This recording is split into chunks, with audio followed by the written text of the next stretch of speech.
بسم اللہ الرحمن الرحیم۔ آج تمہارے لیے پاک چیزیں حلال کی جاتی ہیں اور اہل کتاب کا کھانا تمہارے لیے حلال ہے، اور تمہارا کھانا ان کے لیے۔ نیز مومن عفیفہ عورتیں بھی اور ان لوگوں کی عفیفہ عورتیں بھی جنہیں تم سے پہلے کتاب دی گئی تھی،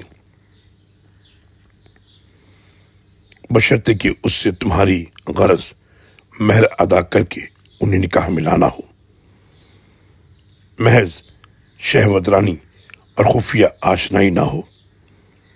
اور جس نے ایمان کے بجائے کفر اختیار کیا اس کا وہ عمل برباد ہو گیا، اور آخرت میں وہ نقصان اٹھانے والوں سے ہوگا۔ سورہ المائدہ آیت نمبر 5۔ اللہ